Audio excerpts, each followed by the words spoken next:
Good evening friends.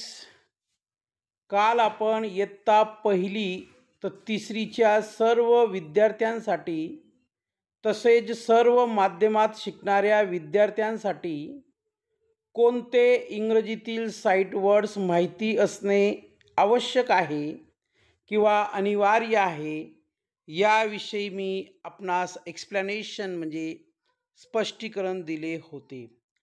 आज इयत्ता चौथी आणि पाचवीच्या विद्यार्थ्यांसाठी इंग्रजीतील त्यांना कोणते साईट वर्ड्स माहिती असावे ते मी सांगणार आहे. प्रत्यक्षात ते शब्द मी वाचून दाखवणार आहे.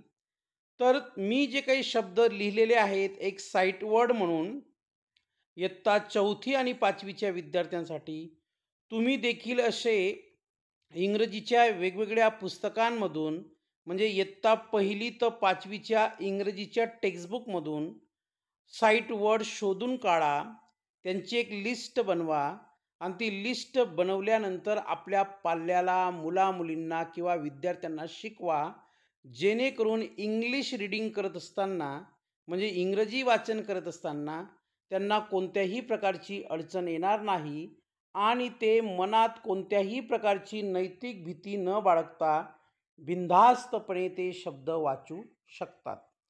आता इयत्ता चौथीसाठी महत्त्वाचे साईट वर्ड्स काय आहेत बघा.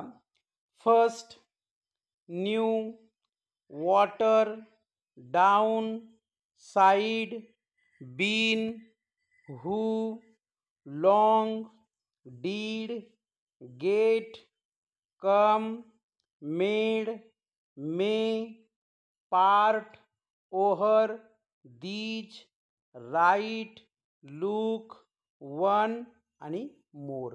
हे सर्व चौथीच्या मुलांना आवश्यक असणारे साईट वर्ड्स आहेत. मग हे चौथीचे शब्द जर तिसरीच्या मुलांना वाचता आले, काही वावगं आहे का? त्याच्यात काही चूक आहे का? नाही.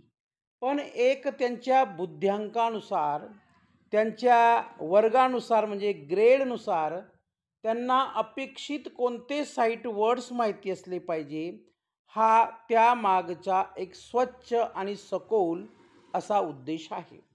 पुन्हा मी ते शब्द वाचून दाखवत आहे. वर्ड्स कोणकोणते आहेत बघा. पहिला शब्द आहे first, new, water, down, side, been, who, long, did, get, come, made, may, part, over, these, right, look, one आणि मोर.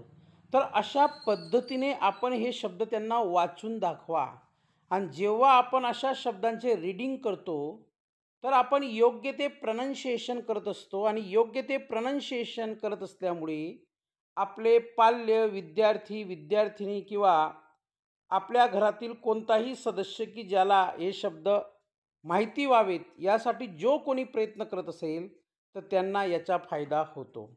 त्याच्यानंतर बघा, इयत्ता पाचवीसाठी महत्त्वाचे साईट वर्ड्स कोणते आहेत ते मी आता वाचून दाखवत आहे, लक्षात घ्या.